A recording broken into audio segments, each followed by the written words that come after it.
Hey everybody, welcome to the video. Thank you so much for joining me. My name's Neil, and today I'm going to go through what I think are not the top 20, but 20 decade-defining moments, basically between 2010 and 2020. However, I've really left 2020 out of the equation.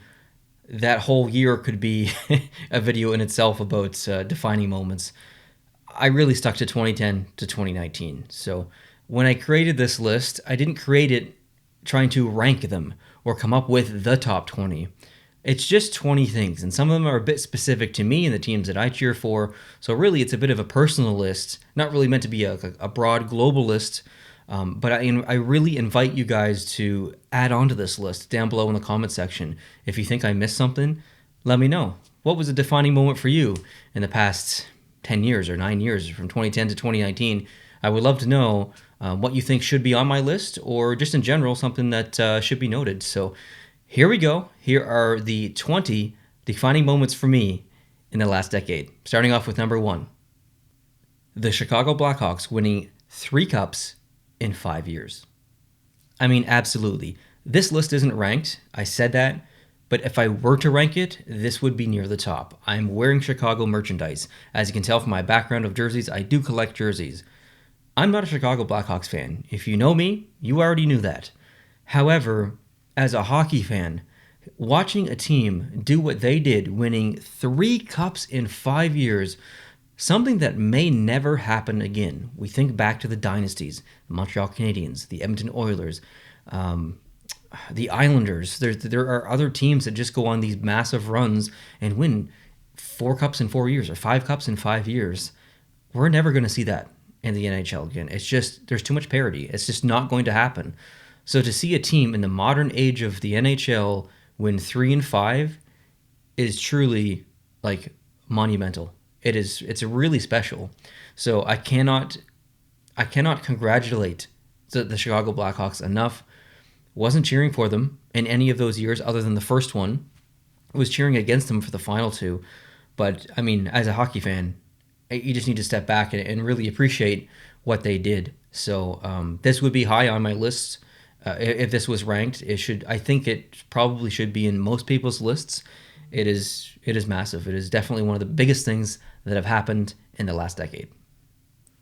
Number 2, the Pittsburgh Penguins winning back-to-back cups.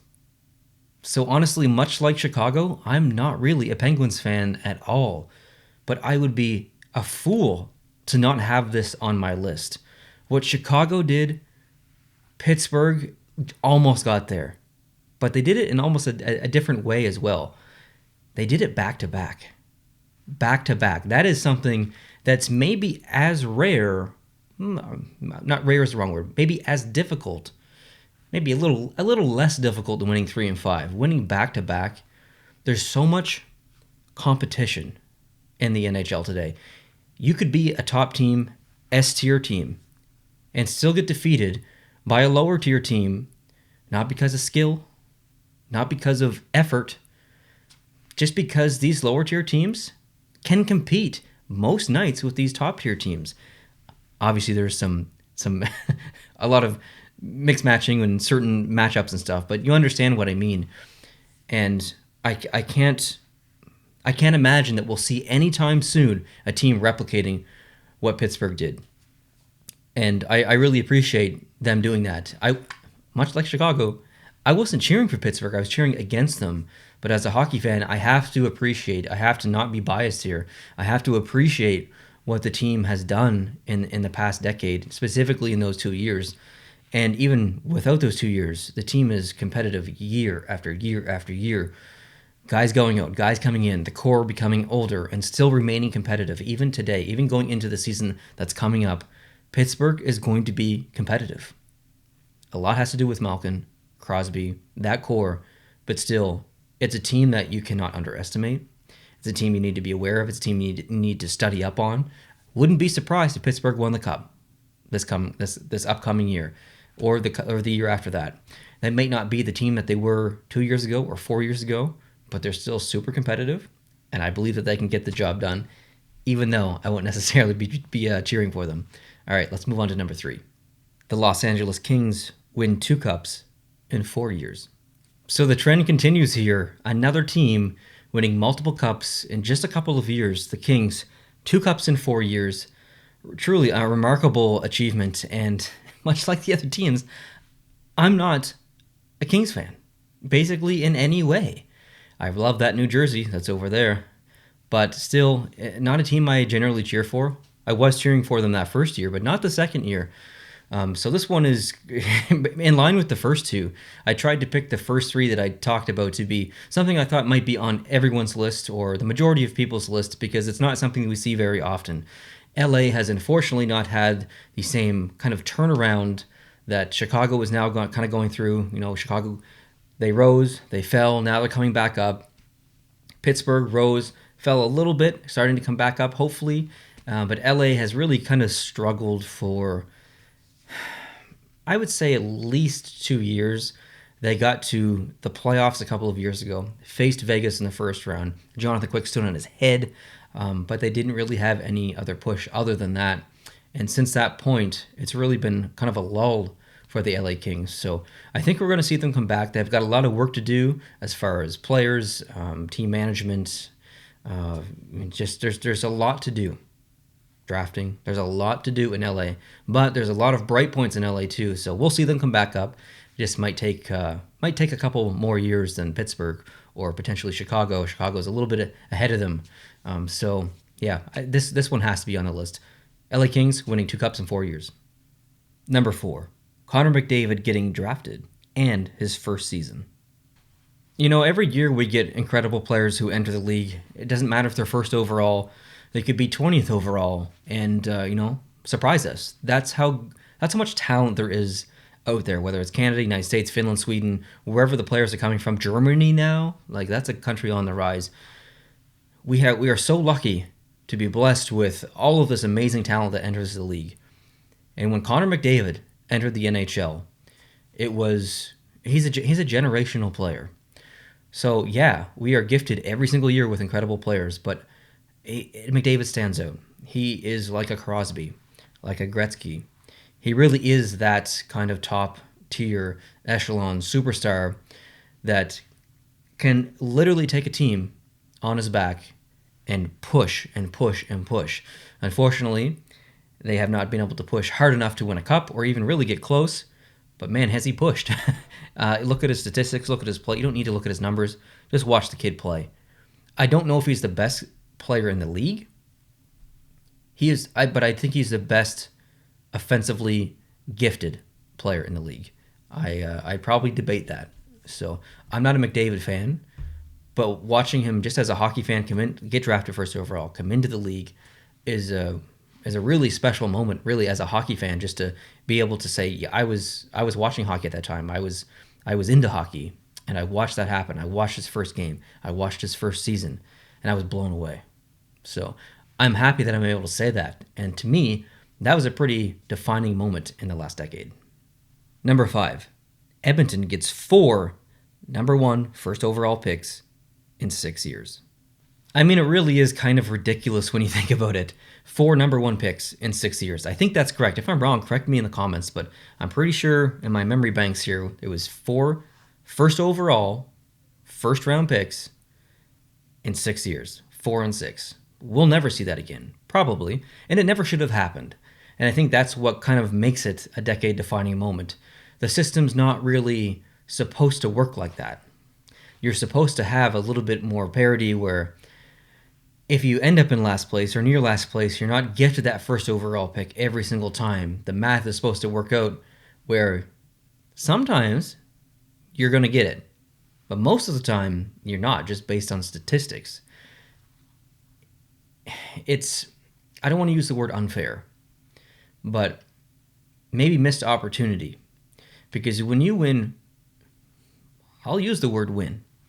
When you win or are gifted 4 first overall picks in 6 years, and you don't do anything past the second round in 10 years, you failed. And as an Oilers fan, they've never heard the end of it. Even now, with the team they have, with McDavid and Draisaitl, and things are going in the right direction slowly but they're going in the right direction. They still don't hear the end of it, and it's tough. I can't even imagine being an Oilers fan knowing that you had these gifts of picks, and you made some right choices, 100%, but you also made some wrong choices as well. Those will not be named. But to me, that whole scenario of the Edmonton Oilers getting a first pick, getting a first pick, getting a first pick, going two without one, and then getting another first pick, and then not winning, or not getting to the conference finals, is crazy. Like, it really is kind of crazy when you think about it. So to me, this was a big moment in the last 10 years, and it had to be on my list. Number 6, Carey Price injured in the 2014 conference finals. This is one of those choices where I decided to put it on my list for personal reasons. If you were doing a Montreal Canadiens version of this and picking 20, this would be on your list. But it's not going to be on a lot of people's lists league-wide. But I'm a Canadiens fan. They are my favorite team. And to me, this is where I need to inject a little bit of personal choices into this list. Carey Price getting injured in the 2014 conference finals against the Rangers. As a Canadiens fan, I am not used to a lot of success. I'm not used to a lot of deep playoff runs. I really only experienced 2 in my lifetime that I can remember, 2010 and 2014. So the team looked like so good. They were the underdog, but they still looked so. Maybe they weren't the underdog. They were the underdog a little bit in certain areas, but they looked so good. Carey Price was on top of his game. That's the peak of his career, basically. He never looked better. And then the injury happened, and it was so deflating. And then they put, I think it was Tokarski in net. But poor kid. He wasn't even really a backup worthy goaltender, and he was having to carry that load, and admittedly did really well for himself, and he lacked support from some of the rest of the team. So it was tough to see. That was a really decade-defining moment for me personally, seeing the end of the tunnel, seeing that light, and then it just being shut and the lights go off. You're that close. You're that close.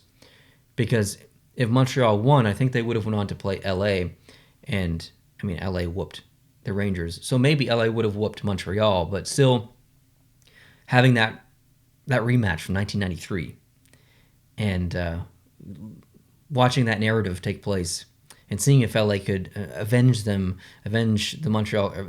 loss and come back and defeat Montreal after 25 years or whatever it was, or 21 years, it would have been really cool to see. Even if Montreal lost, it really would have been cool to see. I'm glad the Rangers got some experience there in the finals. I like a lot of players on the Rangers, so I wasn't too disappointed, but still I was very upset at Kreider, obviously, and very disappointed as a Montreal Canadiens fan. And it's really been kind of hell since, other than last year. There's a glimpse of hope, and then this year that Montreal's made some pretty good changes. So I feel good about the Montreal Canadiens' future now, but for a while it was, if only we had have got to the finals in 2014 and Carey Price hadn't have got injured, what would have happened? That's always kind of been in the back of my mind until last year. It's kind of removed, but still, for me personally, it's a decade-defining moment, and it had to be in my list. Number 7, Montreal defeating the first-seed Capitals and then second-seed Penguins in the 2010 playoffs. So sticking with a bit of a trend here for this next one, for me personally, again, kind of a personal choice, watching the Montreal Canadiens, a severe underdog, sneaking into the playoffs, having to play one of the most dominant regular season teams in NHL history, the Washington Capitals in 2010, and defeating them in 7 games. Like, that is, there were literally songs written at the time about what was going on. Like, it was, as a hockey fan, probably the most fun I've ever watched,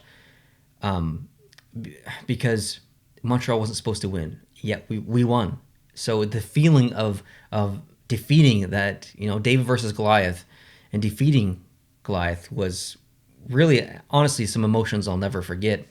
And then you go on to face Pittsburgh in the second round, who was the second overall seed, who was also just coming off of a cup win with another very strong team, probably some pretty good chances to win the cup again, to do a back-to-back.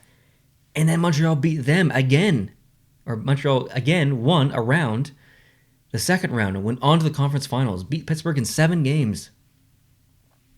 Like, I don't I don't know if I'd feel that way if that was repeated. Because now Montreal has, I would say, a competitive team. I don't think they really had a competitive team back in 2010. Let's be honest, Halak basically took the wind out of Carey Price, grabbed the team, put the team on his back, and played some of the best goaltending I've ever seen in my entire life. Whether you're a Montreal Canadiens fan or not, if you watch that, just as a regular hockey fan, you'll know exactly what I'm talking about. It was one of the best goaltending performances in NHL history. I'll argue that to the end of time. I'm a big Halak fan because of that. And yeah, man, that's a big moment as personally for me as a Canadiens fan. So it's got to be on my list. Number 8, the Tampa Bay Lightning reaching 128 points in one season. This one's going to be a quick one, but it's got to be on my list. We don't see a team like this, a regular season team. And I know, the regular season doesn't matter when you make the playoffs. It's all about what you can do in the playoffs. But still, we have to appreciate what the Tampa Bay Lightning did. This is the most recent one on the list as far as what's happened recently in hockey. It didn't happen in 2010 and 2011. It basically just happened. And I just remember thinking, this team's going to sweep everyone all the way to the Cup Finals. There's no team that even really stood a chance. And man, was I wrong. But I was happy before we entered the playoffs because prior to that season starting, I had picked the Tampa Bay Lightning to win the Cup. So I was feeling pretty good. And then the Columbus Blue Jackets came along and we're like, not going to happen. So it was really cool to see on both perspectives a team be so incredibly successful and talented and really basically shutting down the entire league that season and then totally failing in the playoffs. Appreciating both sides of that from a Columbus perspective and a Tampa Bay Lightning perspective. But seeing a regular season team like that is super rare. And when it happens, we really need to appreciate it. So for me, that was a decade-defining moment. Number 9, Gritty. Yeah, come on, Gritty. Gritty's got a lot of haters, okay? He's got a lot of haters. But what Gritty has done, just as the personality that's been created around Gritty, is amazing. Like, it is kind of silly. Honestly, it is kind of silly to have Gritty on this list. But we need to lighten this list up a little bit. And Gritty is the perfect candidate for that. Prior to Gritty coming into the league, I think there was only 2 teams who did not have a mascot. The Rangers were one. Philadelphia was another one. Detroit kind of didn't have a mascot, but they had Al, the octopus, who... Debatable whether he was a mascot or not. But I don't necessarily include him in a team that didn't have a mascot. So I think the NHL was really pushing for the Philadelphia Flyers to come out with a mascot. And I still don't know if the Flyers trolled everyone and the NHL with their mascot and Gritty because he's creepy AF. But just the fact that he exists, and he is not just known within the NHL and fans and stuff, he is known as almost like a kind of a celebrity personality on Twitter and in other sports, like other sports around the world, like baseball and NFL and stuff. They actually know who Gritty is, and they've done some cross collaborations with Gritty and just everything that's surrounding Gritty. If you don't follow him on Twitter, you have to. I mean, watching some of the ridiculous videos of Gritty is a must. So I had to lighten up the list a little bit and put Gritty on here as one of my decade-defining moments. Number 10, seeing Alexander Ovechkin lift the cup, finally. So this kind of goes back for me personally all the way to college in 2004 when I met Justin from Hands Down Hockey. He was following Sidney Crosby even before he entered the NHL. And I was not. I knew of Sidney Crosby. I knew of Ovechkin. And when they entered the league, Justin was heavy for Crosby. I was like, well, I'm going to pick the other guy. So I started cheering for Ovechkin, following the Capitals a little bit more, really following Ovechkin individually, watching Capitals games just because of Ovechkin, not because of the Capitals. And I've gone in and out of that over the years. So seeing him finally hoist the cup and getting his name etched into the Stanley Cup is amazing. He's such a personality. He's such a dynamic player. He is the Russian machine, and I just really appreciate him so much. And not only that everything that I just said, but on the other side too, where I was there in a way. I was in Vegas I got to be outside for a lot of those games, outside the T-Mobile Arena. And then I was on the tarmac, in the plane as the Capitals won the cup. So I left basically a day too early. But I wish I could have stayed that extra day to be down there outside when he won the cup. But still, it's when you see a player like that who just gives his all. Let me reword that. Obviously, Ovechkin doesn't always give his all. He's a bit of a coaster sometimes, but he really elevated his game that year when Barry Trotz came in, and he wasn't so offensively driven. He actually played some defense, which was nice. So to see him in his personality really get a chance to, or not get a chance, but get the cup was, man, it's got to be on my list. It's no question. Number 11, the Vegas Golden Knights' first year. So I'm pretty emotionally invested in this one, and the story really starts with me not being emotionally vested. I was disappointed in the team name. I was a bit disappointed in the colors, disappointed in the logo, disappointed in the jerseys. I felt there was so much potential there that just wasn't, it was right there, and he just didn't take it. So I was on the border of being pissed off, actually, that they went this road. The Vegas Golden Knights went this direction. And then I actually started to watch the team, watch the first game, watch the second game, watch the third game, got to see the fans and the way that they presented the game, and then the players and the story behind the players coming together as kind of outcasts really made me appreciate the team. And as I appreciated the team, I appreciated the brand.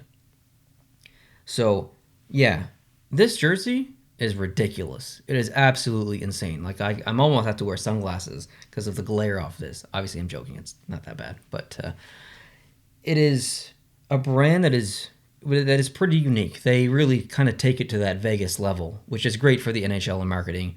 Some might call it gimmicky, and it's not that it's not gimmicky. It kind of is, but it works. And I'm emotionally invested in Vegas because of starting to watch them from the beginning, going to Vegas, seeing a playoff game, meeting so many incredible fans there. Just that first year and being able to literally be there at the end of that first year when they almost won the Stanley Cup. First year in the NHL, they went all the way to the finals and unfortunately lost to Washington. But just that entire experience, kind of like the first couple on this list, Chicago 3-5, back-to-backs from Pittsburgh, LA 2-4, an expansion team, a new team coming in and going all the way and almost winning the Stanley Cup, almost certainly will never happen again in any sport, not just hockey, but any sport. It is so unlikely from so many different angles that it's such a standout on this list. I do feel like most of these kind of deserve to be on really anyone's list, but to me, this is maybe the biggest decade-defining moment. You don't have to be a Vegas fan to have this on your list. That's how important, that's how substantial this was in the world of hockey. So I'm disappointed with some of the moves that Vegas has made over the past couple of years, whether it's players or staff or coaches or whatever. But still, I'm emotionally invested in this team. I want to see them succeed. I'm cheering for them. And it kind of goes back to my whole experience with the team. And I know a lot of people share that same experience. Maybe not specifically the steps and stuff, but there's a lot of people who jumped on board early, and I'm glad that I was one of them. So Vegas, I like what you're doing. Number 12, the St. Louis Blues going from last in the league to win the cup. So this truly is an underdog story when a team is last place after Christmas, last place, looking to blow it up, and somehow makes it to the playoffs, comes all the way back just to make it to the playoffs. And then somehow they get to the conference finals. And then somehow, barely, they get to the Stanley Cup finals. And then win. Like, this is going to go down as one of the best underdog stories in history. Not just even with sports, in history. And I love underdogs. I love a true underdog story. That's why you usually don't see me cheering for teams like Chicago, Pittsburgh, LA. Those teams who win back-to-back and do those incredible things and win constantly year after year or get close to it. I prefer to cheer for the story, not so much the success. So I was really heavily invested in cheering for St. Louis because I was cheering for their story. I was cheering for that underdog story. I wanted them to win because they really shouldn't win, or that most people thought that they wouldn't win. So that made me want to cheer for them. That's why I cheer for Montreal hard in 2010, regardless of being a Canadiens fan. Hard in 2010. That's why I always cheer for the underdog. St. Louis, Chicago last year in the playoffs, Montreal last year in the playoffs again. There are all kinds of Nashville. Remember when Nashville swept Chicago in that first round? There are all kinds of stories, underdog stories like that I just gravitate to. I really am emotionally invested in cheering for an underdog, even if it was Chicago, like Chicago last year. In the first half of the decade, didn't cheer for Chicago at all other than the first year, up until Chicago fell and then started to rise again, and they actually were the underdog. That's when I kind of started to pay attention to Chicago a little bit more. I'm cheering for their story, rooting for them to rise again, not cheering for someone to maintain at the top. That's just kind of how I work. It's kind of how my brain and my heart work. Everyone's different. There's really no right or wrong way to cheer for a team. But I'm not going to say that we'll never see it again. I've said that a couple times in the video. I think it's possible, but extremely unlikely. Extremely, extremely unlikely. So kudos to St. Louis for doing it. It's an incredible feat, and definitely one of my favorites on the list. Number 13, 3-on-3 overtime. So as far as the game is played, the rules, the regulations, everything that goes into that, this is, to me, the biggest defining moment in the past decade of how the game is played. I am personally not a fan of the shootout. I'm not denying that it's not entertaining and it's not exciting at times. I just don't like a game being defined, or decided rather, by an individual effort, because hockey is a team sport. So I really, like, statistically, if you look at how many games end now in 3-on-3 versus going to shootout, it is much, much better, much more enjoyable as well. Just from a hockey perspective, there's so much more room out there. Seeing players like McDavid and McKinnon and Crosby just have the run of the mill out there and just can do basically whatever they want is special. It really is special because we don't see that scenario. It's a possible scenario in the NHL, in a regular NHL game. In the second period, it can happen in the first period, whatever. But we don't see it, like, ever. It's super rare. So I really like the NHL's decision in implementing that. Now, there was something that kind of was the propellant for that. It's not on my list. It could be on my list. It starts with an L, ends in out. You might know what I'm thinking of. I didn't add it to my list. It's probably one that you're going to probably maybe put down in the comments. But there are a lot of things that needed to be changed in the NHL. I think this was the biggest one, and they did it. So I'm happy about it. I'm really glad. I know some people don't like it, and that's totally fine. But I'm a big fan. So without a question, got to be on my list.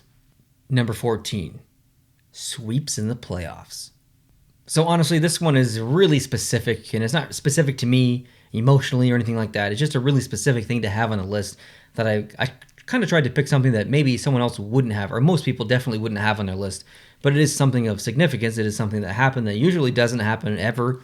And I thought maybe it could be mentioned because it kind of deserves to be discussed a little bit. It kind of flew under the radar a little bit. But a couple of years ago, there were back-to-back sweeps. And how could you predict it? How could you, if you're doing a playoff tree, there's no way that you're predicting it going like that. So I have it written down because I'll just forget. So in the first round, the Islanders swept the Pittsburgh Penguins. And then in the next round, Carolina swept the Islanders, the team that just did the sweeping. And Carolina moved on to play Boston. And then Boston swept the Carolina Hurricanes, who did the sweeping of the Islanders, who did the sweeping of the Penguins. So just that whole sequence in the Eastern Conference that year was just crazy. Like, how do you predict that? That's not something that happens. Sweeps do occur. There's usually one or two every single playoff, whether it's in the first round, second round, whatever. They do happen.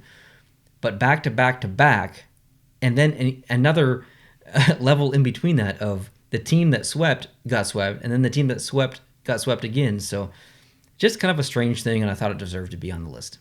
Number 15, the Dennis Weidman hit on the linesman. So probably one of the most depressing ones on the list. There's not really anything good that came from this. But if you haven't seen the clip, and it is kind of tough to watch a little bit, but it's out there. It's on YouTube if you want to see it. But Weidman came up, and hit the ref. I think it was Henderson was the referee. Just want to confirm here and get that right. I do have Henderson written down here. So that was strange. It was a strange time for hockey because you weren't sure initially if it was intentional or not. Because at first it was released, and it wasn't intentional at all. Didn't see him. But when you watch the replay, it really looked intentional. And that has now left the game of hockey. It is gone, and it went into the courts. There were litigations, and what a mess legally for both of those players, and it ended his career. If I'm not mistaken, he's not reffing anymore. He was sustained an injury, so tough. I mean, really tough on both sides. And just as a hockey fan to see that, refs get hit in the head with a puck. Sometimes they fall down. Sometimes they take a puck pretty hard and they need to leave the ice or something like that. It happens. But to see a referee get flat out decked like that I can't even think of another scenario or another time in the NHL where that has happened. So definitely an odd moment in the last decade for that to happen. Whether it was intentional or not, it doesn't really matter. Just the fact that it happened was something that really stood out in the decade for me as just something that's just crazy. Number 16, nail Yakupov. Okay, now listen, I'm not here to put the guy down. It's unfortunate what happened to Nail Yakupov. He is really a standout when it comes to first overall draft picks who didn't really amount to anything, not even playing in the NHL anymore. I think he plays in the KHL. But within the NHL, if you've got first overall pick, there's not really a lot of risk. Like you're pretty much guaranteed I was going to say generational player, but a franchise player for the most part. Obviously, some years aren't as good as others, but generally, teams are pretty lucky in the NHL when they've got first overall pick. Edmonton Oilers were not so lucky, and that was kind of a down year anyway, just for the draft. But it's very rare in the NHL for a first overall draft pick to do nothing, like really, basically nothing, and then exit the league completely within less than 10 years. I'm trying to think about the last first overall pick that was a big fail, and I can't. And there was a couple of years where I wasn't really huge into hockey, so I'm not the best person to even really be thinking about this. But still, in the last decade, that was like, you just have to. What do? You just feel bad, right? For him in a way, but for the Edmonton Oilers as well. We talked about it earlier. Yeah, they got a bunch of first round picks. They didn't do anything with them. Some of that was because of Nail Yakupov, and I believe it was a defenseman that went second, and I think Galchenyuk went third. And you would say without a doubt that Galchenyuk is maybe the best player from that draft. I can't remember who. Man, I don't know if it was. Pretty sure it was a defenseman, but it doesn't really matter. It was a pretty slow year for talent as far as the draft. But to me, that was just a strange kind of standout thing from the last 10 years, and I thought I'd mention it. Number 17, the Capitals versus Panthers crazy long shootout. Okay, so since the NHL has implemented the shootout as a deciding factor in the games, we've seen some long ones, some seriously long ones. I think the Rangers were involved in a very, very long one, maybe the longest in this past decade. But the one that really sticks out for me is because I watched it. I remember watching that entire game and then watching the shootout and just thinking, this is literally never going to end. It was the Capitals versus the Panthers, and I'm pretty sure it went to 20 rounds. Pretty sure it was the 2-0 mark. And I just, like, that is a memory. If you didn't watch the game, it's just a statistic. It's just something that kind of happened in the record books. But for anyone who watched it, it has stuck with me. Like, it really is kind of a memory for me. So it's probably not good. It really doesn't deserve to be on this list. This is more so one of those personal ones for me. But I just remember sitting there and just like thinking, this is never gonna end. Like, I got stuff to do. I gotta go. I gotta like sleep and stuff. But I can. I gotta see what happens. This is crazy. So, yeah, it was a fun game to watch, and it was a fun shootout to watch too. Number 18, Brad Marchand licks two different players. Okay, so much like Gritty being on his list, Brad Marchand licking two people is ridiculous. Like it's not a decade defining moment, but it is kind of in a way because it happened and because it's something you'd see in a movie or something. Like it's not something that happens when you have a professional athlete lick another player on the face. And like it's just weird. Like it's odd. It's not even gamesmanship. It's like kind of like sexual assault or something. It was just I don't know. It's just this is a very strange scenario, and I've not forgotten it. Unfortunately, I've not forgotten the licks. They are still ingrained in my brain, and they might be there forever because it's one of the most horrific things I've ever witnessed. Not really, but you understand. I'm just having a joke here, but I decided to put it in the list because I'm hoping we never see it again. So with that logic, it kind of was a decade-defining moment. It's something that happened within the decade that doesn't usually happen, something we'll probably never see again. A grown man lick another man in the face and then do it again to another man. Not that there's anything wrong with that. I'm just saying, in a hockey game, not really the time or place. Number 19, the PK Subban and Shea Weber trade. So maybe this one rides the line of Montreal Canadiens fan, hockey fan. Maybe some people that aren't Canadiens fans would have this on their list as well. But for me, this was a pretty defining moment in the last 10 years. A trade that no one saw coming. Nobody. It took the entire hockey community by surprise. Montreal Canadiens traded PK Subban to the Nashville Predators for Shea Weber. Two franchise players for each team. Swapped. Two defensemen. I've never seen a trade be argued more than this one of who won. People still have the argument. Things are starting to work out now. It looks like Montreal ended up winning the trade. But at the time, it didn't really look that great for Montreal as far as arguments of who won and who lost. Most people thought Montreal lost. I was on the fence. I wanted to give it time. And I'm glad I kind of did because it's worked out in Montreal's favor. While PK Subban is still an incredibly dynamic and amazing player, he's really kind of fallen off the radar. His style of play is a little bit too risque. He gets himself in trouble a lot defensively. So his play style didn't fit into what Montreal was trying to do. He is electric to watch. His personality off the ice is the best personality of any NHL player. I hope he goes into media after he's done playing hockey because he's going to be the perfect guy to be involved in hockey, whether he's doing the play-by-play, doing the analysis between the periods, or whatever he does. I just want to see him and analyze hockey and talk about hockey on a daily basis because that's just kind of the amazing personality that PK has. He's one of the most generous people too, as far as money and support and giving back to the community and stuff. But that trade was just a blindside hit to every hockey fan when that happened, and just for the fact that it was argued so much and still to this day, to me, it does kind of deserve to be on this list. People are still having the argument of who won that trade after the decade has been over and we're into 2021. So the argument continues. I still think about it. That was a defining moment for me. Number 20, the NHL switching from Reebok to Adidas. So as a jersey collector, I had to put this one in here. You see jerseys behind me. I'm actually wearing purposely the first Adidas jersey that I ever got, and it was gifted to me. It was actually free from Lids.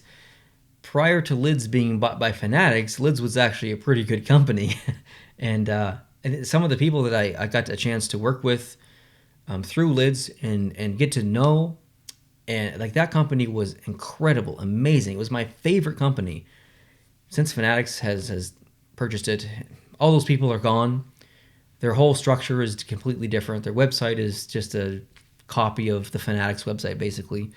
So while all the love has been removed from my heart for Lids, that experience of getting my first Adidas jersey during that whole transition. It was huge, huge. And I wasn't really even into collecting jerseys, and I was just getting started.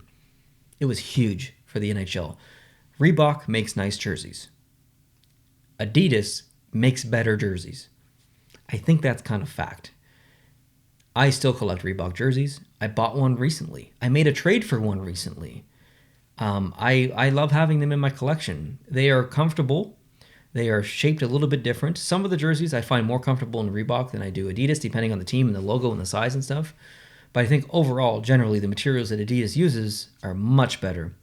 The fit is better in some areas. So to me, this was huge. This was a huge deal for the NHL. Now, I believe Fanatics has a contract with the NHL for 16 years. We're 3 years into it, going on 4, I believe. Maybe 5. So there's still lots of time for Fanatics. But I think the actual deal with Adidas, as far as the jerseys that the teams wear, I think there's only 4 years left on that. So maybe Adidas gets a new contract moving forward. Maybe we go back to Reebok, and Reebok kind of comes back with something new and exciting. Maybe we go somewhere else like Nike or Nike, whatever. And I don't know. But I think as a jersey collector, I needed to have this on my list. Reebok to Adidas. And this is what we have now. So thank you guys so much for watching this video. I really appreciate it. I know it's a long one. I know it's a bit of a different style than I usually do. But if you made it this far, if you enjoyed this video, hit the like button. It was not really a difficult video to make, but a time-consuming video to make. So if you did like it, hitting the like button is a huge help, and hitting the subscribe button is an even bigger help. I'm always talking hockey, whether it's serious hockey, whether it's jerseys, logos, jersey concepts, fun stuff. I try and keep a bit of a variety on the channel. There's been a lot of jersey unboxings recently. I know, I understand. I know that is an anomaly overall on the channel, but I would love it if you could join. If you're a continued watching viewer, come back every single day or every second day, and you're here and you're consuming the content, I really appreciate you. Thank you so much. I love all you guys. I hope you guys are having an awesome day, and I'll catch you tomorrow in a video coming that's unboxing a jersey that you probably don't suspect that I would have got. So excited for that one, and I'll see you guys later. Adios.